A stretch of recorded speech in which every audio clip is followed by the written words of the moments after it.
مختصر حمد و صلات کے بعد قرآن مقدس کی بڑی مشہور آیت مقدسہ تلاوت کرنے کا شرف حاصل کیا۔ آئیے متذکرہ آیت مقدسہ کے تحت گفتگو کرنے سے قبل ہم اور آپ اللہ رب العزت کی بارگاہ میں دعا کریں کہ اللہ اپنے حبیب کے صدقے طفیل مجھے حق کہنے کی توفیق عطا فرمائے، اور ہم شرکائے بزم کو حق سن کر حق کو قبول کر کر اس پر عمل کرنے کی توفیق عطا فرمائے۔ اللہ کا بہت بڑا احسان، اس کا فضل ہے کہ آج بزم نوری کی 182ویں بزم جناب اختر بھائی کے یہاں منعقد کی گئی تھی، جس میں ہم اور آپ شرکت کی سعادتیں حاصل کیے ہوئے ہیں۔ اللہ رب العزت ہم سب کی شرکت کو اپنی بارگاہ میں قبول فرمائے، آمین۔ اور آج اس بزم کا عنوان جو منتخب کیا گیا وہ ہے تربیت اولاد۔ اسی عنوان پر وقت کے دائرے کے اندر چند باتیں آپ کے گوشے گزار رہنے کی کوشش کروں گا، بالکل دل جمعی اور توجہ کے ساتھ گفتگو کو سماعت فرمائیں۔ میں نے قرآن پاک کی اس آیت کریمہ کی تلاوت کی۔ اللہ رب العزت اپنے مقدس کلام میں ارشاد فرماتا ہے، یا ایھا الذین آمنوا قوا انفسکم واہلکم نارا۔ فرمایا اے ایمان والو، بچاؤ اپنی جانوں کو اور اپنی آل اور اولاد کو جہنم کی آگ سے۔ اللہ رب العزت نے ایمان والوں کو یہ تعلیم عطا فرمائی کہ اپنے آپ کو، اپنی جانوں کو اور اپنی آل اور اولاد کو بچاؤ جہنم کی آگ سے، جس کا ایندھن آگے ارشاد فرمایا قودم، کہ جس کا ایندھن آدمی اور پتھر ہے۔ اس آیت مبارکہ کی تفسیر میں امام جلال الدین سیوطی علیہ رحمہ فرماتے ہیں کہ اپنی آل اولاد اور اپنے آپ کو جہنم سے بچانے کا جو اللہ رب العزت نے حکم ارشاد فرمایا، اس کا مقصد صرف اور صرف یہ ہے کہ آپ اپنی آل کو، اپنی اولاد کو اللہ اس کے رسول کی اتباع کرنے والا بناؤ، اللہ کی نافرمانی سے بچاؤ، اور جب تک وہ ناعقل رہے، یعنی کامل عقل اور سالم عقل اسے نہ عطا ہو، تو اس کی تربیت دینی ماحول اور دینی معاشرے میں کرو۔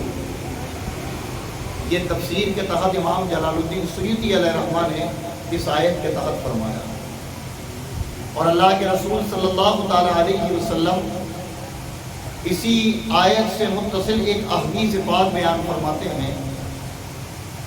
فرماتے ہیں کہ اے لوگو، اگر تمہیں اپنی آل، اپنی اولاد کو جہنم کی آگ سے بچانا ہے تو انہیں 3 چیزیں سکھاؤ۔ پوچھا وہ 3 چیزیں کیا؟ تو سب سے پہلے اللہ کے رسول صلی اللہ تعالیٰ علیہ وسلم نے ارشاد فرمایا کہ انہیں میری محبت، حب نبی یہ کہا کہ انہیں میری محبت سکھاؤ۔ پھر دوسرے نمبر پر فرمایا وہ حب اہل بیت، کہ میرے گھر والوں کی محبت انہیں سکھاؤ۔ اور پھر تیسرے پہ فرمایا وہ تلاوت القرآن، انہیں قرآن کی تلاوت کرنے والا بناؤ۔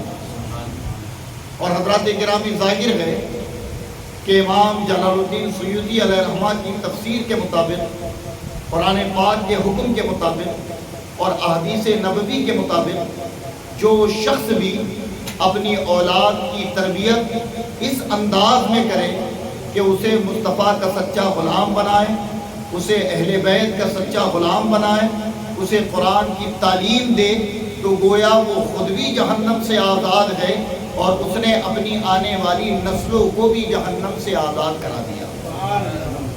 اور پھر فرماتے ہیں صوفیہ اکرام کے جس نے اپنی اولاد کی تربیت نیکی پر کی تو اللہ رب العزت اسے انعام یہ عطا فرماتا ہے کہ اس کی اولاد در اولاد نیک کاموں میں ملوث نظر آتی ہے۔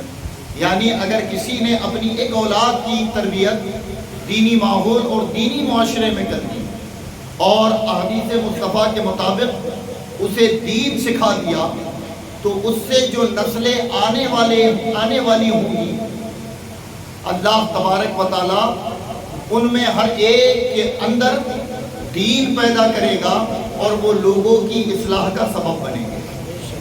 تو قرآن پاک میں ہمیں اللہ نے توجہ دلائی کہ بچاؤ اپنی آل کو، اپنی اولاد کو جہنم کی آگ سے۔ حضرات محترم، اور وہ بچائیں کیسے؟ اللہ کے رسول نے طریقہ بتا دیا کہ انہیں میری محبت سکھاؤ، انہیں میرے گھر والوں کی محبت سکھاؤ اور انہیں قرآن کا تلاوت کرنے والا بنا دو۔ لیکن آج اگر ہم اپنے معاشرے کا جائزہ لیں تو کیا کسی گھر میں بھی اس انداز میں بچوں کی تربیت ہو رہی ہے؟ اس انداز میں کوئی ماں باپ اپنے بچوں کو پروان چڑھا رہے ہیں؟ اس انداز میں آج کوئی تعلیم و تربیت کا اہتمام ہمارے گھروں کے اندر موجود ہے؟ ہرگز نہیں، بلکہ اگر ہم اپنا مشاہدہ کریں تو دیکھیں کہ جس آگ سے بچنے کا حکم اللہ نے ہمیں عطا کیا قرآن کے ذریعے، آج ہم ان سامانوں کو مہیا کرا رہے ہیں کہ جس سے ہم بھی اور ہماری نسلیں بھی جہنم کا ایندھن بنے، جہنم کی آگ میں جلیں۔ اور حضرات، یہ تربیت نہیں کرنے کا سبب ہے کہ آج طرح طرح کے معاملات ہماری نظروں کے سامنے ہیں۔ ماں باپ اگر رو رہے ہیں کہ میرا بیٹا شرابی ہو گیا، میرا بیٹا عیاش ہو گیا، میری بیٹی جو ہے بدنگاہ ہو گئی، تو اس میں سب سے بڑا قصور ماں اور باپ کا ہے۔ اس کی وجہ یہ ہے کہ جس انداز میں انہیں تربیت کرنی تھی، اپنی اولاد کو پروان چڑھانا تھا، وہ طریقہ اسلام نے عطا کیا تھا، لیکن اس طرز کو چھوڑ کر یہودی اور نصرانیوں کی طرز پر انہوں نے اپنی اولاد کو پروان چڑھایا، تو ظاہر ہے کہ پھر اس کا خامیازہ وہ بھگتیں گے کہ نہیں؟ وہی خامیازہ ہے جو آج ماں باپ کو بھگتنا پڑ رہا ہے کہ جوان بیٹے جوؤں میں، عیاشیوں میں، شراب خوری میں مبتلا، جوان لڑکیاں غلط کاموں میں، بدنگاہی میں مبتلا۔ اس کی سب سے بڑی وجہ یہ ہے کہ ان کو جب پروان چڑھایا جا رہا تھا، اس وقت اگر ان کے اندر دین ڈال دیا جاتا، اس وقت اگر ان کے اندر محبت رسول ڈال دی جاتی، اس وقت اگر انہیں قرآن کی تلاوت کرنے والا اور قرآن سمجھنے والا بنا دیا جاتا، تو یہ دعویٰ ہے کہ رب نے فرمایا، اللہ کے نبی نے اس کی تفسیر اپنی زبانی بیان فرمائی کہ اگر اس طرز پر تم اپنی آل اولاد کی تربیت کر لو تو گویا انہیں تم نے جہنم کی آگ سے بچا لیا۔ اور یاد رکھو کہ جہنم میں کون جائے گا؟ جہنم کس کے لیے ہے؟ جہنم کافروں کے لیے، جہنم منکروں کے لیے۔ گویا کہ اللہ کے نبی نے فرمایا، خود اللہ نے جو قرآن میں حکم دیا، اس کا اگر خلاصہ کلام ہم دیکھیں تو وہ یہ کہ انہیں ایسی تربیت دو کہ وہ اپنے ایمان، اپنے عقیدے کی حفاظت کر سکیں، وہ اپنے ایمان کا سودا نہ کر سکیں، ورنہ ان کے لیے دنیا میں بھی آگ اور جہنم میں اس آگ میں جلائے جائیں گے جس آگ کا ایندھن آدمی اور پتھر ہے۔ حضرات گرامی، ہمارے اکابروں نے اولاد کی تربیت کیسے کی جاتی ہے اور اس تربیت کا نتیجہ کیا ملتا ہے، اس ایک واقعے سے ملاحظہ فرمائیں۔ حضرت امام کرمانی رحمۃ اللہ تعالیٰ علیہ، یہ اللہ کے برگزیدہ بندے بزرگ ہیں، ان کی ایک بیٹی تھی اور وہ بیٹی بڑی حسین و جمیل خوبصورت بیٹی تھی۔ جب وہ اس عمر کو پہنچی کہ اس کا نکاح کرنا تھا تو بادشاہ کی نظر اس پر پڑ گئی۔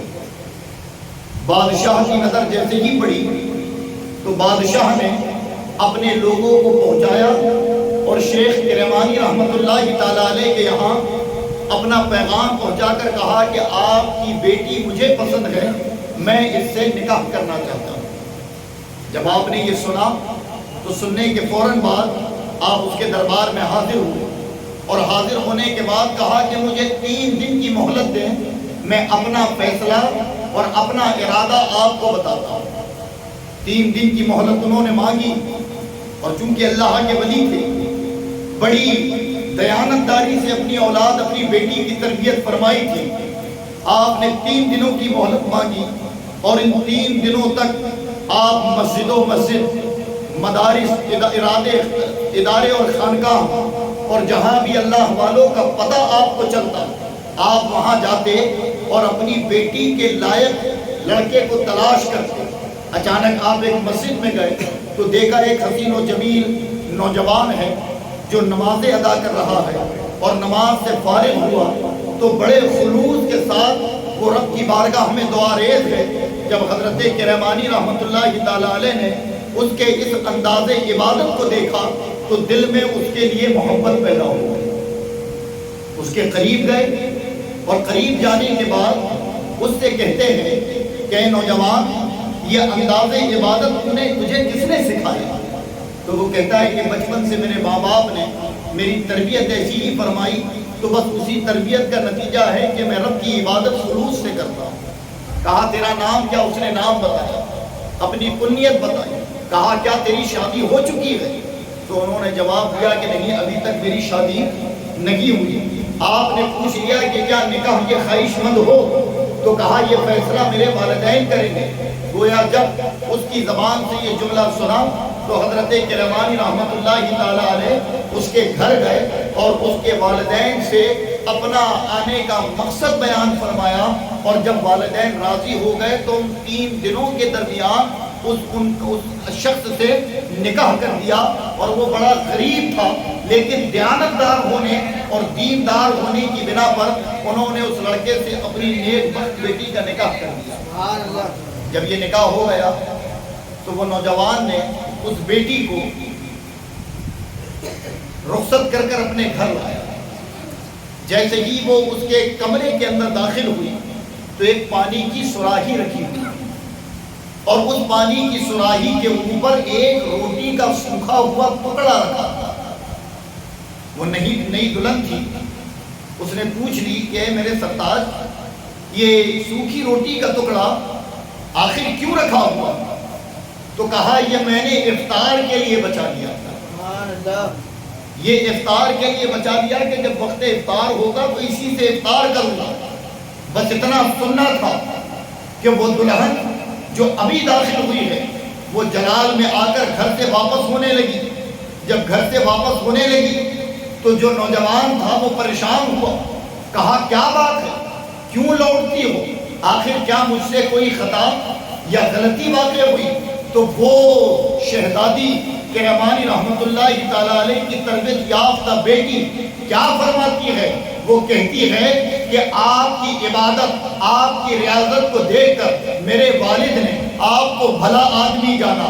میرے والد نے سوچا کہ آپ بڑے دیندار ہیں، لیکن کون کہتا ہے کہ آپ دیندار ہیں؟ کون کہتا ہے کہ آپ بڑے عبادت گزار ہیں؟ کہا وجہ تو بتائیں کیا ہے؟ کہا تمہارا توقع خدا کی ذات پر اتنا کمزور ہے کہ افطار کے لیے روٹی رکھے ہوئے ہو، بلکہ میرا ماننا تو یہ ہے کہ رب کی ذات پر توقع ایسا ہو کہ سحری کریں اور افطار کا انتظام اس کے ہاتھوں چھوڑے، وہ خود انتظام کرنے والا ہے۔ وہ لوٹنے لگی اور کہا کہ وہ شخص دیندار نہیں ہو سکتا جس کے اندر خدا کی ذات پر توقع نہ ہو۔ آپ بتائیں کتنی بڑی تعلیم۔ آپ فرماتی ہیں کہ روٹی کا ٹکڑا دیکھ کر آپ واپس ہونے لگی اور کہتی ہیں کہ تجھے میرے والد نے دیندار کہا، لیکن میں ہرگز تجھے دیندار اس لیے نہیں مانتی کہ تو خدا کی ذات پر تیرا توقع کمزور ہے کہ تو نے یہ روٹی افطار کے انتظام پہلے سے رکھ، جبکہ ایک دیندار کا طریقہ یہ ہوتا ہے، وہ شہزادی بیان کرتی ہے، طریقہ یہ ہوتا ہے کہ وہ رب کی ذات پر اتنا توقع رکھتا ہے، اعتقاد رکھتا ہے کہ وہ اسے رازق جانتا ہے، اور ضرورت کا سامان ضرورت سے زیادہ اپنے پاس سنبھال کر نہیں رکھتا، اسے آنے والے وقت کی فکر نہیں ہوتی، بلکہ وہ ہر ایک لمحہ خدا کی رضا پر راضی ہوتا ہے۔ حضرات گرامی بتائیں اتنی بڑی بات اور اتنا بڑا توقع جو آپ کی بیٹی کے اندر پیدا ہوا، تو صوفیہ فرماتے ہیں، تاریخ نگار کہتے ہیں کہ حقیقت معنوں میں یہ تربیت کا نتیجہ کہ بچپن سے وہ تربیت فرمائی کہ اللہ کی ذات پر توقع کیسا ہونا چاہیے یہ اپنی بیٹی کو سکھایا، دین کی پاسداری کیسی ہونی چاہیے یہ اپنی اولاد کو سکھائی۔ آج اگر ہم لوگ پریشان ہیں اور طرح طرح کے معاملوں میں ملوث ہیں تو اس کی سب سے بڑی وجہ ہے کہ ہم ابتدا سے لے کر عمر جوانی تک دین کا ایک پہلو نہیں سکھاتے، اور دین اگر سکھاتے بھی ہیں تو محض رسمی طور پر اللہ کی ذات پر توقع کیسا ہونا چاہیے ہم نے اپنی قوم، اپنے بچے، اپنے لوگوں کو نہیں بتایا۔ رسول پاک کی رسالت پر کیسا ایمان ہونا چاہیے آج ہمارا نوجوان اسے نہیں بتا سکتا۔ ارے کوئی اگر ان سے خود کا عقیدہ پوچھ لے تو یہ عقیدہ بتانے کو تیار نہیں، اور پھر اگر انہی سے کسی دنیا دار کی تاریخ پوچھ لی جائے، کسی دنیا دار کا ریکارڈ پوچھ لیا جائے، کسی دنیا دار کے کارنامے پوچھ لیے جائے تو یہ اس کے عمر، اس کے دن اور اس کے کارناموں کی جگہ کے ساتھ بیان کرتے ہیں۔ لیکن اگر مصطفیٰ جان رحمت کی سیرت کے پہلو پوچھ لیے جائیں تو آج بتانے کو کوئی تیار نہیں۔ آج بتائیں ہمارے گھروں میں ہے کوئی دینی ماحول؟ ہے ہمارے یہاں کروڑوں روپے ایک باپ اپنے بیٹے کو ڈاکٹر بنانے میں، انجینئر بنانے میں، پروفیسر بنانے میں خرچ کر رہا ہے۔ میرا ایک سوال ہے کہ تم نے اپنے بچوں کو سچا مسلمان بنانے کے لیے کتنا خرچ کیا؟ صحیح مسلمان بنانے کے لیے کیا خرچ کیا؟ جبکہ حال یہ ہے کہ اس دور میں دین حاصل کرنا تو اتنا آسان ہے کہ دین کے داعی تمہیں بلا رہے ہیں، اس کے باوجود ہمارا حال یہ ہے کہ دنیا ہم پر اتنی غالب ہو چکی ہے کہ ہم نے محض دین کو ایک عارضی چیز سمجھ رکھی ہے۔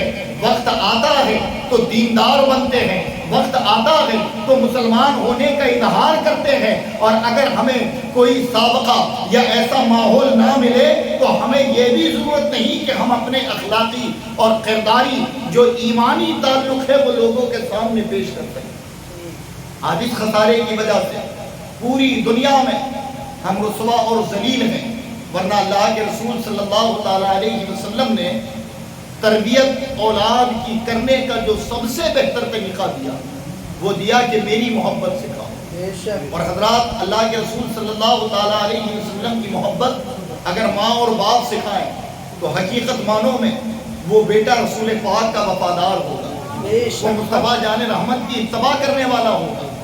آج کون رسول پاک صلی اللہ تعالیٰ علیہ وسلم کی نعتیں اپنی اولاد کو سکھا رہا ہے؟ کون مصطفیٰ جان رحمت صلی اللہ تعالیٰ علیہ وسلم کی زندگی کے واقعات اپنی اولاد کو بتا رہا ہے؟ کون نبی کریم صلی اللہ تعالیٰ علیہ وسلم کی زندگی کے پہلو سے اپنے بچوں کو آشنائی دلا رہا ہے؟ جبکہ ہمارا حال حقیقت معنوں میں ہم تم تمام اس چیز کے جو ہیں وہ مجرم ہیں کہ اگر ہمیں تشدد ہوا یا ہم پر زیادتی ہوئی تو ہم نے آج سب سے بہتر طریقہ اپنا لیا کہ ہم یا تو موبائل میں انہیں الجھا دیتے ہیں یا دنیا داروں کی باتیں یا ڈراؤنی کہانی سنا کر انہیں سلا کر ان کا من بہلانے کی کوشش کرتے ہیں۔ تو یاد رکھو کہ اگر تم ان سے توقع رکھو کہ یہ بچہ دین کا داعی بن جائے، دین کا غازی بن جائے، تمہاری فرما برداری کرنے والا بن جائے، تو ہرگز نہیں ایسا بچہ اللہ نہ کرے، لیکن حقیقت میں دیکھنے میں آیا ہے کہ وہ کہیں شراب کے اڈوں پر بیٹھا ہے، کہیں جوؤں کے اڈوں پر بیٹھا ہے، کہیں بدکاری جیسا عمل اس کے اندر پایا جا رہا ہے۔ اور پھر والدین اگر پریشان ہو جاتے ہیں تو کبھی کسی مولوی کے پاس، کبھی کسی بابا کے پاس، کبھی کسی پیر صاحب کے پاس جا کر کیا بتاتے ہیں کہ دیکھیں اللہ کے حال یہ ہے کہ ہماری سنتا نہیں، ہماری بات مانتا نہیں، غلط کاموں میں ملوث ہو گیا۔ اگر کوئی تعویذ ہے تو دے دیں، اگر کوئی وظیفہ ہو تو بتا دیں۔ حضرات تعویذ اور وظیفے بھی اس وقت کام آتے ہیں جب کرنے والا مصطفیٰ کا سچا غلام ہو، ورنہ آج یہ وظیفے اور تعویذ بھی محض جیب بھرنے کا ذریعہ ہے، یہ محض جیب بھرنے کا ذریعہ۔ ایسے لوگ بیٹھے ہوتے ہیں کہ کوئی اولاد سے پرتاڑت باپ آئے اور آ کر مجھ سے وظیفہ مانگے تو میں یہ کہہ دوں کہ تیرے بیٹے کو کسی نے کچھ کیا ہے، تیرے بیٹے پر اثرات ہے، تیرے بیٹے پر جادو ہے۔ اگر بیٹی بے قابو ہو جائے تب بھی لوگ جا رہے ہیں در و در اور جا کر کہہ رہے ہیں کہ ہماری بیٹی ہماری نہیں مانتی اور الٹا جواب دیتی ہے، اور پھر وہ تعویذ ڈنڈے اور وظیفوں کے چکر میں۔ تو ظاہر حضرات کہ وہ لوگ جن کا ذریعہ یہ ہے وہ تو حقیقت میں اپنی بات مرضی سے کہہ دیتے ہیں کہ ہاں اس پر بلا ہے، اس پر مصیبت ہے، اس پر جادو ہے، لیکن کبھی آپ نے اس پر غور کیا ہے کہ حقیقت معنوں میں آج اگر وہ نافرمان ہوئی ہے تو اس میں قصوروار کون ہے؟ اگر اس کا طریقہ غلط ہو گیا ہے تو اس کا قصوروار کون ہے؟ حضرات حقیقت معنوں میں اس کے اصل قصوروار ماں اور باپ ہیں۔ اگر اللہ نے اولاد جیسی نعمت عطا فرمائی ہمیں اور آپ کو، اور ہم چاہتے ہیں کہ وہ دین کی داعی بنے، تو ہم پر لازم ہے کہ جو طریقہ ہمیں ہمارے نبی نے دیا اس طریقے پر ہم اپنی اولاد کی تربیت کریں، اس طرز پر انہیں فرمان چڑھائیں، انہیں مصطفیٰ کا غلام بنائیں۔ آج دنیاوی معاملات کے لیے تو ماں باپ کئی کوششیں کرتے ہیں کہ میرا بیٹا فلاں بن جائے، میری بیٹی فلاں منصب پر پہنچ جائے، لیکن حضرات دینی معیار کا حال یہ ہے کہ ادارے موجود، مدارس موجود، آپ کو بتاؤں کہ لوگوں کو اتنی توفیق نہیں کہ وہ اپنے بچوں کو وہاں پہنچا کر دینی تعلیم دلائیں، اور اگر دینی تعلیم دلوائے کوئی کہے کہ نہیں ہمارے بچے پڑھ رہے ہیں، ہمارے یہاں پڑھانے والے آتے ہیں وہ ہمارے بچوں کو پڑھا رہے ہیں، تو حضرات 100 میں سے 75% سے زیادہ پڑھانے والے ایسے ہیں جنہیں خود پڑھنا نہیں آتا، جنہیں خود نہیں معلوم کہ نماز کے فرائض و واجبات کیا ہیں، جنہیں خود نہیں معلوم کہ ایک بچے کی اگر دینی اور علمی تربیت کی جائے تو سلوک کیا ہے، طریقہ کیا ہے۔ بس رسمی قرآن پڑھا دیا، وہ 5 کلمے زبانی یاد کرا دیے، آج تک ان 5 کلموں کا معنی بھی بچے تو بچے جنہوں نے بچپن میں یاد کیا ہوگا انہیں بھی نہیں معلوم کہ وہ کلمے جو یاد کرائے جاتے ہیں اصل معنوں میں وہ بنیاد اسلام ہے، اسلام کی حقانیت ہے۔ اگر وہ 5 کلمے ہی ہم اپنے بچوں کو حقیقت معنوں میں سمجھا دیں تو وہ دین اور اسلام اور اس کے سچے عقائد کو جان جائے۔ بتائیں، لیکن ہمیں معلوم، لوگوں کو پہلے کلمے کا ترجمہ نہیں معلوم، دوسرے تیسرے کلمہ وہ پڑھتے ضرور ہیں۔ یہ تمام کلموں میں اللہ کی وحدانیت، رسول پاک کی رسالت، اسلامی عقائد کی اصل بیان کی گئی ہے۔ انسان کی زندگی، ایک مسلمان کا اعتقاد کیسا ہوتا ہے وہ بتایا گیا ہے، لیکن اسے بھی ہمارے معاشرے میں اگر پڑھایا یا یاد کرایا جا رہا ہے تو محض اس کا مقصد کہ اگر کوئی پوچھے تو وہ کہے نہیں 5 کلمے بھی آتے ہیں، قرآن بھی پڑھا ہوا ہے، اتنی دعائیں بھی آتی ہیں۔ اگر دعاؤں کا بھی مسئلہ دیکھیں تو لفظی دعا معلوم تو ہے کہ مسجد کے اندر جائیں تو یہ پڑھو، باہر نکلو تو یہ پڑھو، بیت الخلا جاؤ تو یہ پڑھو، باہر نکلو تو یہ پڑھو، کھانا کھاؤ تو یہ پڑھو، اور کھانے سے فارغ ہو جاؤ تو یہ پڑھو۔ لیکن آپ دیکھو کہ ان سے ان کا معنی مفہوم پوچھ لیا جائے تو انہیں نہیں معلوم۔ تو حضرات اگر حقیقت معنوں میں ایک بڑی پیاری بات کہی، فارسی شعر ہے کہ اگر آپ کے جس سے محبت کرتے ہیں اس کی، میرے یار کی زبان ترکی اور مجھے ترکی نہیں آتی تو پھر میرا کیا ہوگا؟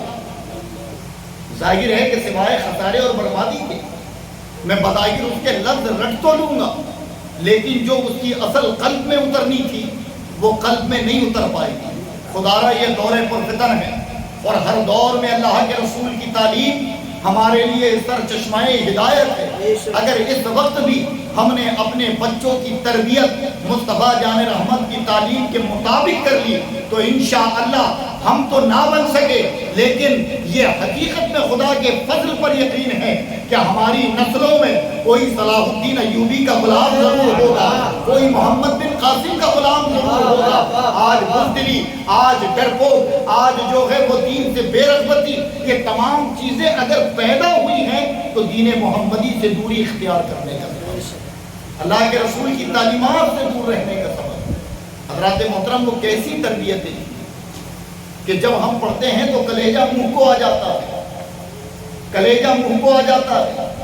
وہ کیسی تربیت تھی کہ ایک نوجوان جس کی شادی ابھی ہوئی اور مصطفیٰ کی محبت ماں نے ایسی دل میں ڈال دی کہ وہ 17-18 سال کا نوجوان احد کے میدان میں حالت جنابت میں جا کر شہید ہو جاتا ہے، اور جب اسے روکا جاتا ہے کہ تو کیوں جاتا ہے، تیرے تو ہاتھ ابھی پیلے ہوئے، ابھی تیرا نکاح ہوا ہے، ابھی تیری زوجہ نے ایک رات بھی تیرے ساتھ صحیح گزاری نہیں، اور تو فرمان مصطفیٰ سن کر چلا اپنی دنیا کو چھوڑ کر۔ لیکن وہ حضرت حنظلہ ہیں جنہوں نے یہ نہیں دیکھا کہ نئی نویلی دلہن کا کیا ہوگا، بوڑھی ماں کا کیا ہوگا، بس یہ صدا سنی کہ کون ہے جو مذہب اسلام کے اخبار کو بلند کرنے کے لیے کافروں کے مقابلے کھڑا ہوگا، تو وہ حضرت حنظلہ جن کے دل میں ان کی ماں نے ایسی محبت مصطفیٰ کی ڈالی تھی کہ اپنے حال پر بھی غور نہ کیا، اور بے غسل جا کر آپ جنگ احد میں شہید ہو گئے۔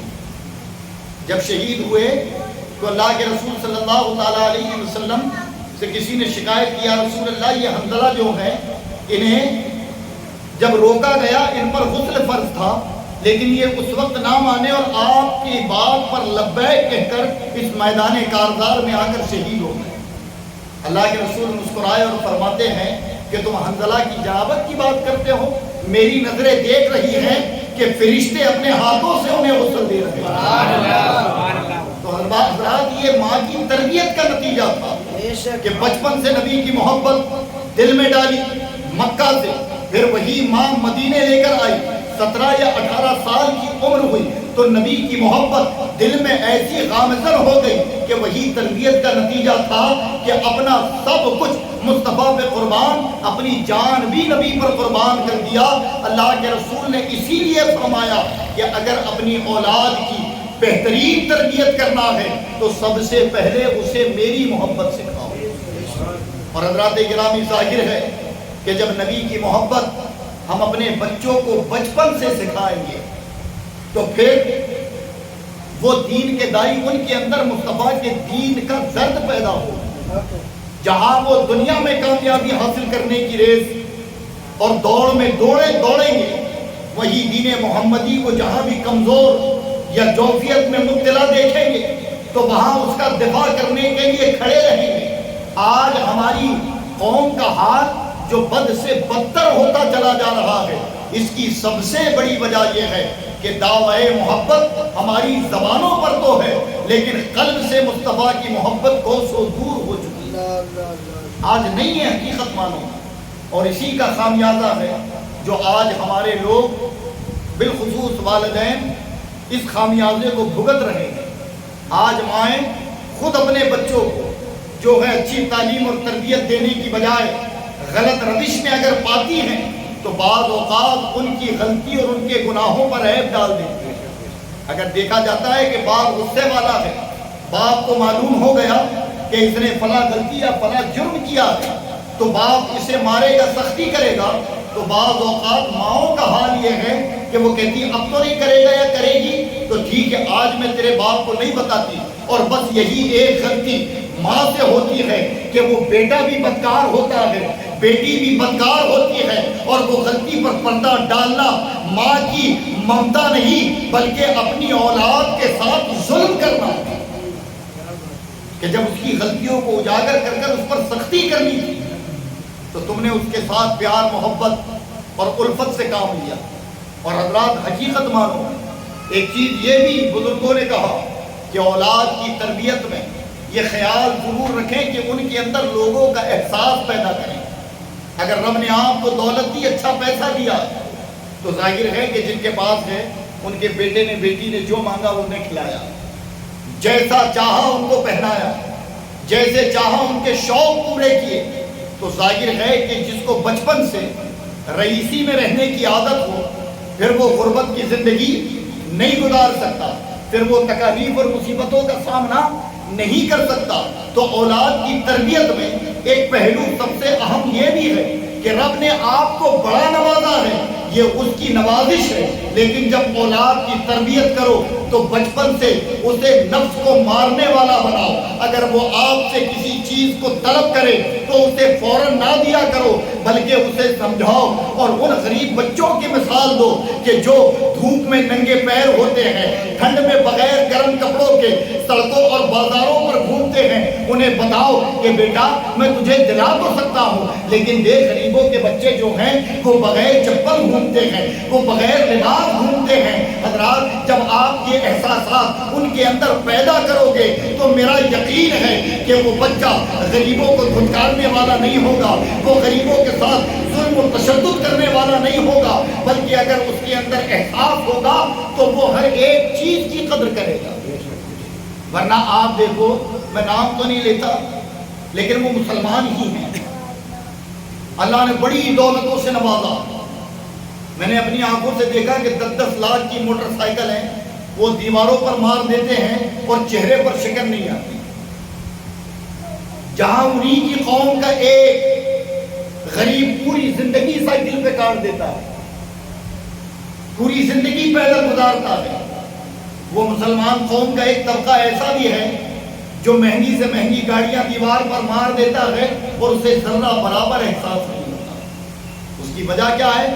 پھر ان سے بڑا عیاش، ان سے بڑا مکار، ان سے بڑا بدبخت اور کوئی نظر بھی نہیں آتا، اور اگر دیکھا جائے تو ان پر لیبل ہے کہ یہ اسلامی مرکز کی قوم ہے، یہ اسلامی مرکز کی قوم ہے۔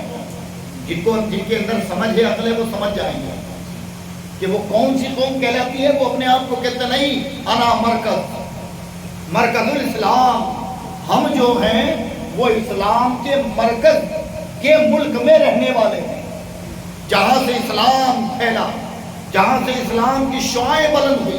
آخر وجہ کیا ہے؟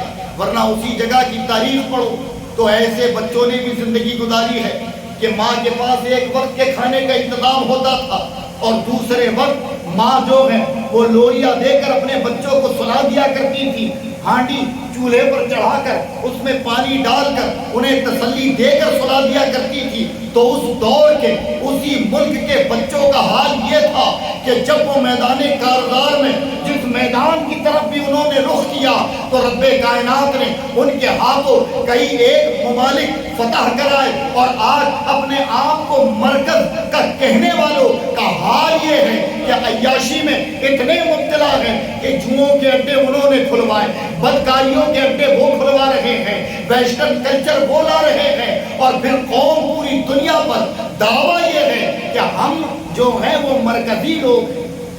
تو حضرات اس کی سب سے بڑی وجہ یہ ہے کہ رسول پاک کی طرز پر بچوں کی تربیت نہیں ہوئی، عیاش بچپن سے بنایا گیا، بچپن سے خواہشات پوری کی گئی۔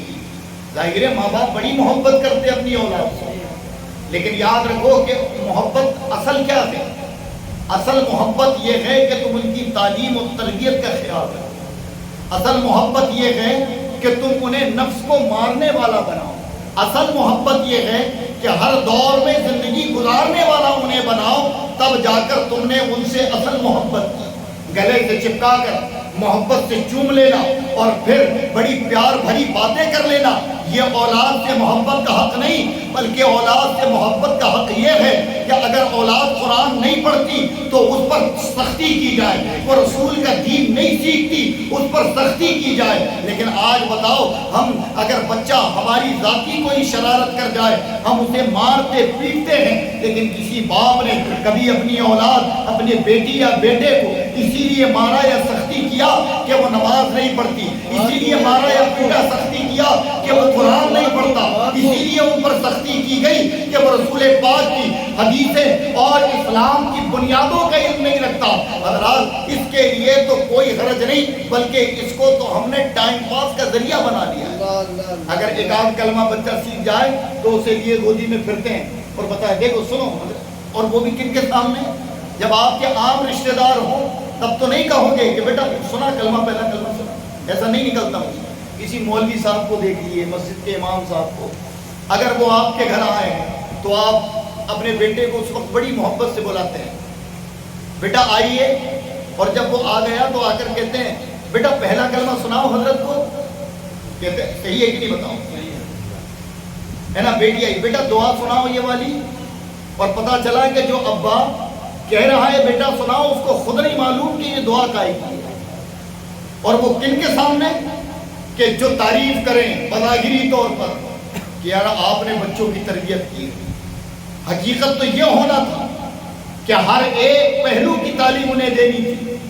انہیں تمہیں بلانے کی ضرورت نہیں پڑتی، بلکہ وہ خود آ کر بچپن سے اپنے طریقہ کار پر عمل کرتے. آج حضرات ہمارا خسارہ یہ دور کہ لوگ خاص طور پر بیٹیوں کی تربیت میں بڑے پچھڑ چکے ہیں.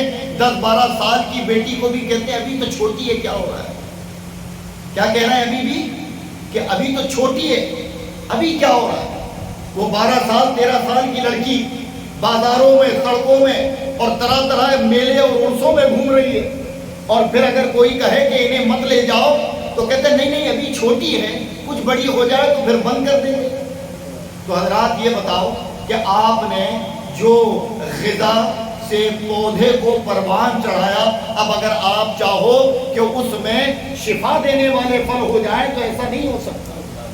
ایسا نہیں ہو سکتا ہے نا. کنٹرول کا چاول زمین میں ڈال کے باسمتی کی تپسیا کریں تو ایسا ہوگا؟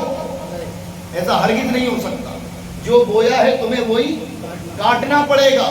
تو ظاہر ہے کہ جیسی سماعت بصارت ماحول اور معاشرہ ملے گا تو یقین ہے کہ ذہنیت ویسی بنے گی، اور جب ذہنیت ویسی بنے گی تو پھر تم کوشش کرو لاکھ کہ وہ عقل پانے کے بعد تمہاری سمجھ تمہیں سمجھنے لگے تو ایسا ہرگز نہیں. جیسے ہی اولاد یا بیٹا جوان یا عقل آتی ہے تو سب سے پہلے تو اس کا جملہ یہ ہوتا ہے ابا تم کو نہیں سمجھتا ہے کہ نہیں. ہے سب سے پہلا جملہ ہوتا ہے ابا آپ چپ تو رہو میں بات کر رہا ہوں. آپ کو نہیں اچھا پھر وہ یہ خیال بھی کرنے لگتے ہیں اندر ہی اندر کہ میرے باپ کو کچھ نہیں سمجھتا، میری ماں کو نہیں سمجھتا، چونکہ اس کو عقل آ چکی ہوتی ہے، اس کی سوسائٹی اس کا معاشرہ ایسا بن چکا ہوتا ہے. اس کو سمجھانا تھا اس وقت جب حقیقت میں وہ تمہیں ہی سب کچھ سمجھتا تھا. اس وقت نہیں سمجھایا، اس وقت کہا چھوٹا ہے جانے دو، چھوٹی ہے درکنار کرو. لیکن جب وہ تمہارے مقابل آ گیا اب تم چاہتے ہو کہ اسے سمجھا دوں تو وہ تمہیں سمجھانے والا بن چکا ہے اور وہ تمہیں الٹا کہہ رہا ہے کہ تمہیں نہیں سمجھتا. تو حضرات اگر ہم نے اولاد کی تربیت کرنی ہے، اور ہر وہ ماں باپ کو جن کو اولاد کا سکھ پانا ہے، اولاد کو وہ چاہتے ہیں کہ میری اولاد دیندار بنے، تو بچپن سے ان کی دینی معیار کو مد نظر رکھتے ہوئے تربیت کرنی ہے. بچپن سے انہیں رسول پاک کا فرما بردار بنانا پڑے گا. آج افسوس کی بات ہے ہمارے شہر میں ادارے ہیں لڑکوں کے بھی لڑکیوں کے بھی، لیکن افسوس کے ساتھ میں آپ کو بتاؤں کہ چانا بیٹا کی سرزمین کا کوئی بچہ تعلیم حاصل نہیں کرتا. 1 یا 2 کو چھوڑ کر، 1 یا 2 جن کے اندر درد ہے دین کا، 1 یا 2 کو چھوڑ کر کوئی تعلیم حاصل نہیں کر رہا. ہمارے شہر میں یہ کہ 2 ادارے ہونے کے بعد بچیوں کا الگ بچوں کا الگ حال یہ ہے کہ اطراف کے گاؤں دیہات اور شہروں کے بچے اور بچیاں ہمارے یہاں صبح جب ہمارے نوجوان اور ہم اٹھتے نہیں تب سے وہ قرآن کی تلاوت کر کر ہماری اس بستی کو بابرکت بناتے ہیں. بتاؤ ہم کتنے کم ظرف ہیں کہ ہمیں یہ توفیق نہیں کہ ہم اپنے بچوں کو دینی تعلیم دلائیں. حضرات گرامی، اور باتیں ہمارا حال یہ ہے کہ باتیں کرنے جب بیٹھ جائیں تو ہم سے بڑا قوم کا دردمند کوئی نہیں، ہم سے زیادہ دین کا درد کسی کو نہیں، ہم سے زیادہ قوم کی فلاح اور اس کی بہبودی کے بارے میں کوئی نہیں سوچ رہا. حضرات یاد رکھو کہ بظاہر کسی کی تعریف کر دینا، بظاہر کسی کو پرسکار دے دینا یہ تھوڑی دیر کا مزہ ہو تو سکتا ہے، لیکن اگر آپ نے اس کا بیس مضبوط نہیں کیا اور قوم کے ٹھیکیدار بنے بیٹھے رہے تو اس دنیا میں بھی خسارہ اور آخرت میں اس کا بڑا سخت جواب دینا. ہر آدمی اپنے گھر کا ذمہ دار ہے، ہر آدمی کو اللہ نے اس کے گھر کا ذمہ دار حاکم بنایا ہے. جہاں وہ دنیا سکھائے دنیا پڑھائے اس پر لازم ہے کہ وہ اسے دین بھی پڑھے. اور اللہ نے اگر جس کو بیٹوں کی کثرت دی ہو ہے نا، جس کو 2-4 بیٹوں کی کثرت دی ہو تو وہ توقع والا واقعہ سنے نا کہ وہ اللہ کی ولی کی بیٹی کو اتنا توقع تھا کہ سوکھی روٹی دیکھ کر واپس لوٹ گئی. آج ہمارا حال کیا ہے کہ اگر اس کو مولوی حافظ یا عالم بنا دیا تو پھر اس کی زندگی کا گزارا کیسے ہوگا؟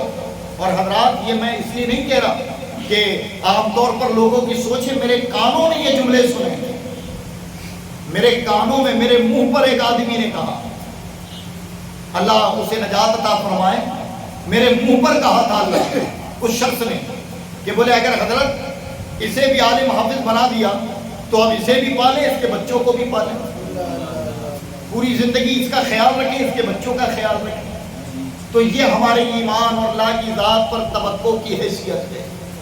اللہ نے جن کو بیٹے دیے تو ہر آدمی لگا ہے کہ دنیا میں کسی کو کچھ بنا دے، کسی کو کچھ بنا دے، کسی کو کچھ بنا دے، جبکہ طریقہ یہ تھا ہمارے کچھ زمانے پہلے کہ اللہ اگر کسی کو ایک سے زائد بیٹا دیتا، اگر وہ ایک کو دنیاوی مہارت دلاتا تو ایک کو دینی مہارت دلایا کرتا تاکہ ربنا آتنا فی الدنیا حسنۃ وفی الآخرہ اس کانسیپٹ پر مکمل طور پر عمل ہو جائے کہ ایک بیٹا دنیا سنوارنے پر لگ جائے، ایک دین اور آخرت سنوارنے پر لگ جائے۔ لیکن اگر 4 5 بھی ہیں تو پورے کے پوروں کو دنیا میں لگائے، اگر وہ کامیاب نہیں ہو پائے تو کوئی کسی کے ہوٹل میں کام کر رہا ہے، کوئی کسی کی مزدوری کر رہا ہے، کوئی کسی کی گالیاں سن رہا ہے، اگر اسی بیٹے کو عہد اور نیت کے ساتھ کسی ادارے میں ڈال کر عالم دین حافظ قرآن بنا دیا ہوتا تو یاد رکھو کہ اس کی وہ تربیت جو تم نے گھر میں رہ کر مدارس کے ذریعے کرائی تھی وہ آپ کو کہیں ذلیل و رسوا نہیں ہونے دیتا، وہ دنیا میں بھی حفاظت کرتا، آخرت میں بھی حفاظت کرتا۔ اور آپ نے یہ واقعہ تو سنا ہے، اکثر میں نے بیان کیا ہے، اللہ کے رسول صلی اللہ علیہ وسلم کی حدیث ہے، امام جلال الدین سیوطی علیہ رحمہ اپنی کتاب ایک آخرت کے عجیب و غریب حالات، اس میں آپ نے اس حدیث پاک کو ارشاد بیان فرمایا۔ آپ فرماتے ہیں کہ کسی شخص نے اگر اپنے بیٹے کو صرف لا الہ الا اللہ سکھایا تو اسے جہنم کی بو بھی سونگنا نصیب نہیں ہوگا۔ یعنی اتنا بڑا انعام کہ نجات۔ اور جن لوگوں نے قرآن پڑھایا، حافظ قرآن، قاری قرآن یا عالم دین بنایا، بروز حشر ان کے سروں پر ایسا چمکدار تاج ہوگا کہ لوگ اس کی چمک کو دیکھ کر کہیں گے کہ یہ کون ہیں جن کے سروں پر تاج ہے؟ تو وہ سوال کرنے والوں کو جواب دیا جائے گا کہ یہ وہ ماں باپ ہیں جنہوں نے اپنے بچوں کو مصطفیٰ کے دین کا داعی بنایا تھا۔ اور حضرات گرامی، اللہ کے رسول فرماتے ہیں کہ بہتر کامیاب باپ وہ ہے جو دنیا میں ایک ستھری اولاد چھوڑ جائے۔ کیا فرمایا؟ کہ دنیا میں ایک ستھری اولاد چھوڑ جائے کہ جب وہ رہے تب بھی اس کے ساتھ وہ اس کے حقوق کو بجا لائے اور بعد الوفات بھی وہ اس کے لیے ایصال ثواب اور کار خیر جاری و ساری رکھے۔ آج بتائیں ہماری تربیت نہیں کرنے کی وجہ ہماری نماز جنازہ کون پڑھا رہا ہے؟ کوئی دوسرا کھڑا ہے۔ ہماری قبروں پر انسان کون کر رہا ہے؟ کوئی دوسرا کر رہا ہے۔ ہمیں غسل کون دے رہا ہے؟ کوئی دوسرا دے رہا ہے۔ جس اولاد کے لیے تم نے ہر جتن کیے، غریبی، مصیبت، پریشانی، بھوک کو برداشت کیا کہ میرے بیٹے کی فلاں خواہش پوری ہو جائے، فلاں آرزو اور فلاں تمنا پوری ہو جائے، لیکن اس اولاد نے تمہیں دیا کیا کہ جب تم اس دنیا سے جا رہے ہو تو وہ تمہیں یاسین بھی نہیں سنا سکتا، اس لیے کہ تم نے اسے وہ بھی نہیں پڑھایا ہے۔ جب تم دنیا سے چلے گئے وہ تمہاری نماز جنازہ پڑھنے کے لیے بھی پیچھے کھڑا ہوا ہے، اور اگر اللہ نہ کرے وہ بدبخت نکل گیا تو بعض بیٹے ایسے بھی گزرے ہیں کہ باپ کا جنازہ کوئی اور پڑھا رہا ہے اور وہ مسجد کے باہر شراب کے نشے میں دھت کھڑا ہے۔ ایسے حالات بھی لوگوں نے دیکھے، اور اس کی وجہ کیا ہے؟ تربیت نہیں کی رسول پاک صلی اللہ تعالی علیہ وسلم کی تعلیم کے مطابق، نہیں دیا دین اپنی اولاد کو۔ یاد رکھو کہ ہماری زندگی، خاص طور پر مسلمانوں کی زندگی، دو حصوں میں تقسیم ہے، ایک آخرت، ایک دنیا۔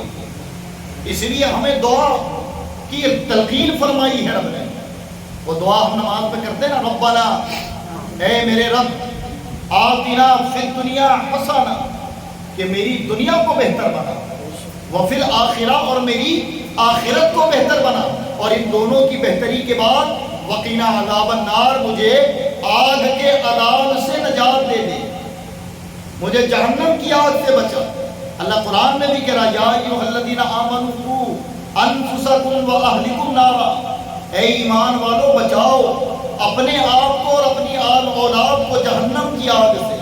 اللہ ہمیں آگاہی دلا رہا ہے، اس کے باوجود بھی حضرات ہمارا تربیت کرنے کا انداز بالکل الگ ہو چکا ہے، ورنہ تربیت تو دیکھا تو سیدہ زینب نے بچوں کی تھی، وہ تربیت ایسی کہ ننھے ہونو محمد ہیں، اور جب دیکھا کہ خاندان کا ایک ایک فرد محض نانا کے دین کی حفاظت کے لیے میدان کارزار میں جا رہا ہے، تو وہ بچے ماں سے کہتے ہیں اے ماں ہمیں اجازت دے تاکہ ہم بھی جا کر ماموں کے نام پر اپنے نانا کے دین کے لیے قربان ہو جائیں۔ بتائیں آج ہے کوئی ایسی ماں جو اپنے بچوں کو اپنے آپ سے محض دین کے لیے جدا کرے؟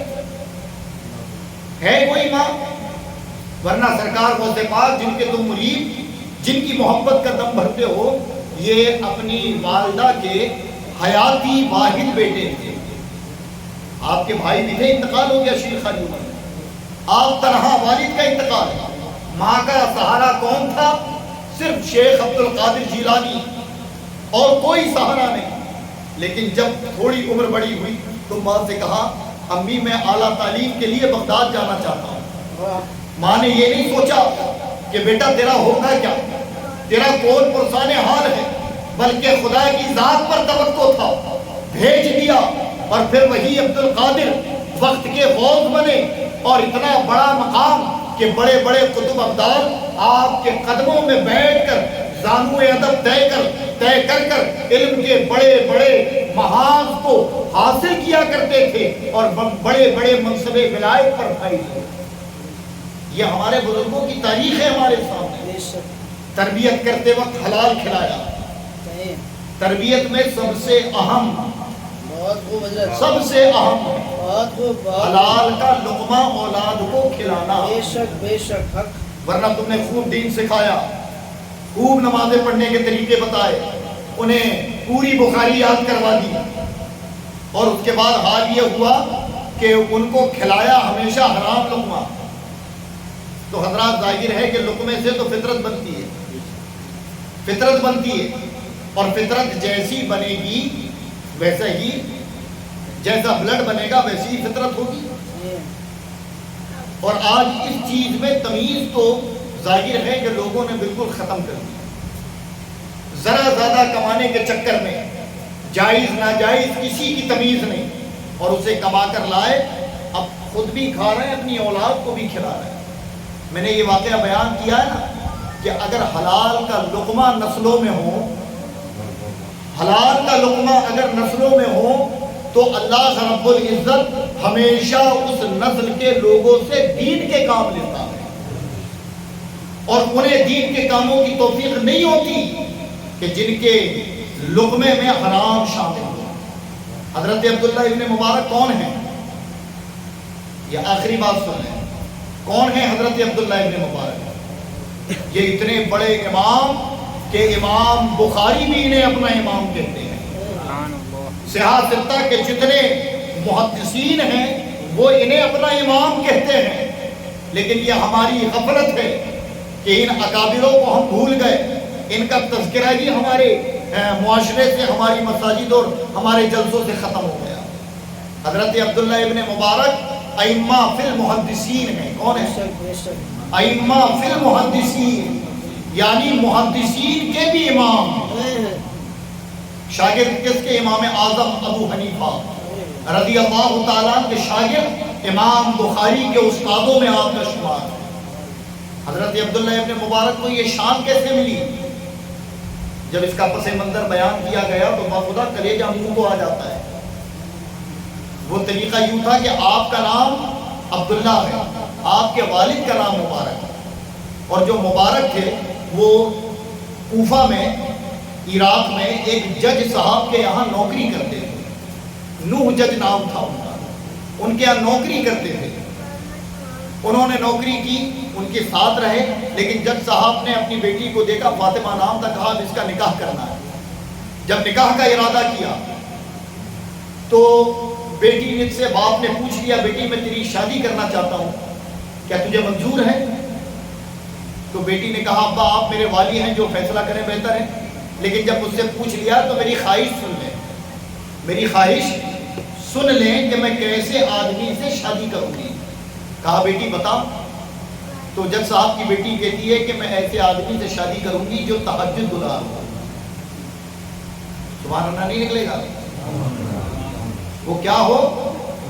تہجد گزار ہو، اس کے بعد نماز کی پابند ہو، اس کے ساتھ ساتھ دین کا داعی ہو، کوئی خلاف شرع کام نہ کرتا۔ باپ نے بیٹی کی خواہش سنی، نکل پڑے تلاش کو، خوب تلاش کیا، کوئی نہیں ملا، گھر آ گئے اور کہا بیٹی تیری خواہش کے مطابق لڑکا ملتا ہی نہیں، بڑا تلاش کیا لیکن ایک خوبی ہے تو کئی ایک خامیاں ہیں۔ تو کہا ابا جان آپ تلاش کریں، گھر سے شروع کریں، انشاءاللہ اللہ مدد فرمائے گا۔ کہا بیٹی عجیب بات ہے، گھر سے شروع کیا، رشتہ داروں میں دیکھا، احبابوں میں دیکھا، کوئی نہیں ملا، میرے گھر میں ہے کون؟ تو، میں اور میرا غلام مبارک۔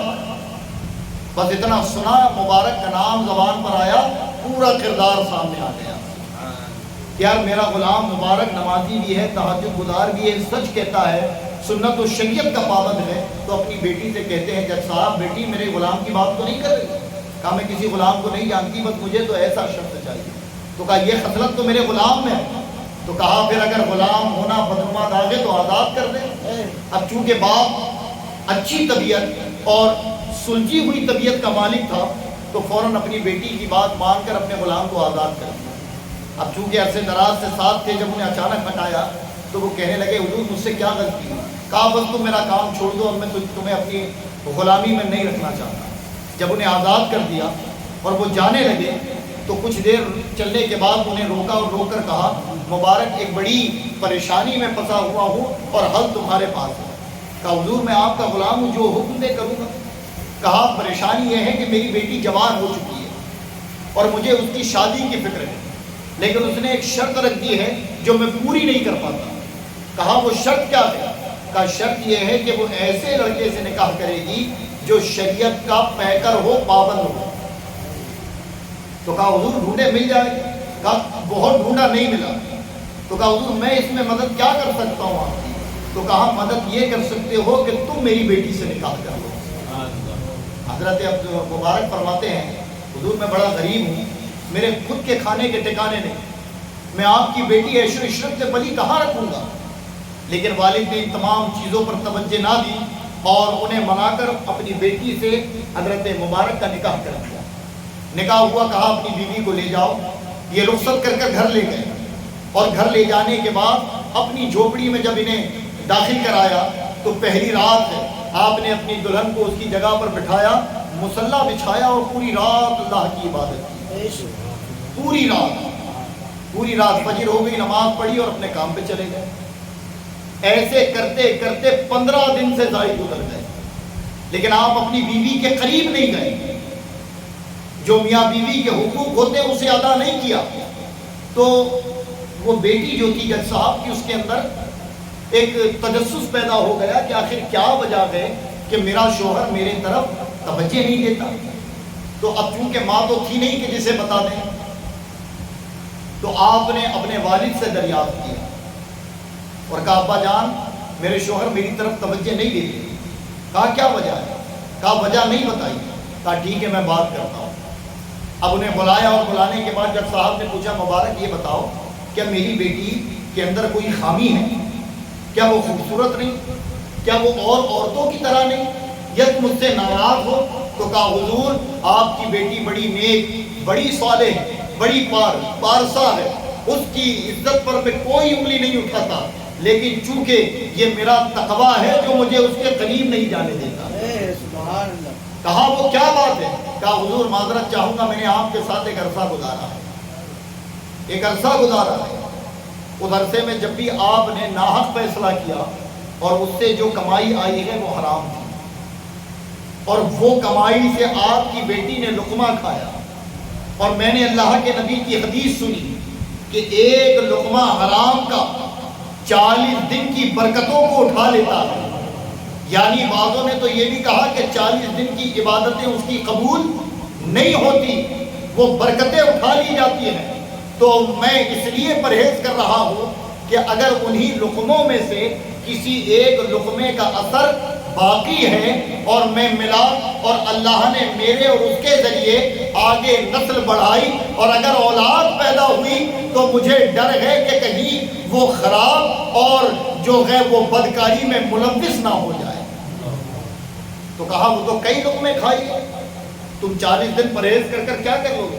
آپ فرماتے میرا رب قطرہ اور قلت نہیں دیکھتا، بے شک میں اپنے تقوی کا اظہار کر رہا ہوں، اجر دینا میرے رب کا کام ہے۔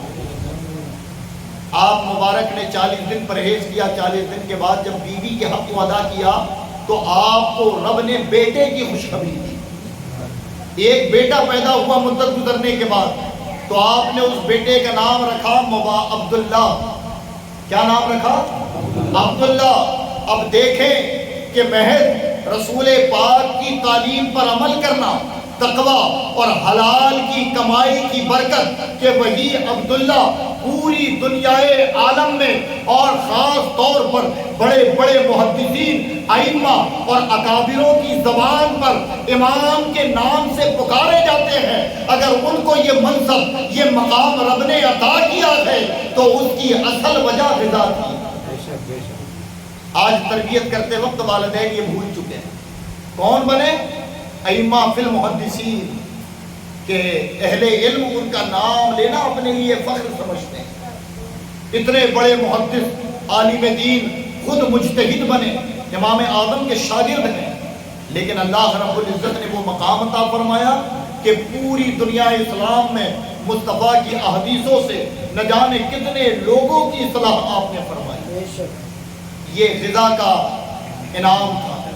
آج اولاد کی تربیت میں جہاں اسے دین سکھائیں، جہاں اسے رسول اللہ کا وفادار بنائیں، ان سب چیزوں سے پہلے اسے حلال لقمہ کھلائیں۔ بے شک بے اگر شک حلال لقمہ ہے تو اولاد نیک و صالح بنے گی۔ اور ظاہر حضرات کہ جس کی فطرت میں ہی ناجائز چیزیں ہوں تو وہ کبھی جائز چیزوں کو اندر آنے دے گا؟ پھر آپ اس کے سامنے مر بھی جائیں کہ سدھر جا، وہ ماننے کو تیار۔ اور جس کے اندر جائز ہے اور اگر وہ صحبت کی وجہ سے بگڑا ہے تو ہم نے دیکھا ہے ایسے لوگوں کو کہ وہ رجوع کر کر واپس آئے اور پھر اتنے نیک بنے کہ لوگ انہیں دیکھ کر تربیت اور تعلیم حاصل کیا کرتے ہیں۔ تو گویا اپنی آل اولاد چونکہ صاحب خانہ کی یہ مخصوص فرمائش تھی، اس بنا پر اس عنوان کا آج انتخاب کیا گیا ہے کہ اپنی اولاد کو دلیری سکھانے سے بہتر کہ جا بیٹا ہاں لیا ایک گولی کچھ نہیں ہوتا، اس سے بہتر یہ ہے کہ اپنے بچوں کو سکھاؤ کہ بیٹا حلال کماؤ، چاہے 10 روپے کماؤ، خود بھی حلال کھاؤ اور ہمیں بھی کھلاؤ، ہے نا؟ سمجھداروں کے لیے اشارہ کافی ہے۔ اللہ تبارک و تعالی ہمیں جائز اور اصل غذا کھلا کر اپنے بچوں کی تربیت کرنے کی توفیق عطا فرمائے۔ استغفر اللہ ربی من کل ذنب واتوب الیہ، لا الہ الا اللہ محمد رسول اللہ صلی اللہ تعالی علیہ وسلم۔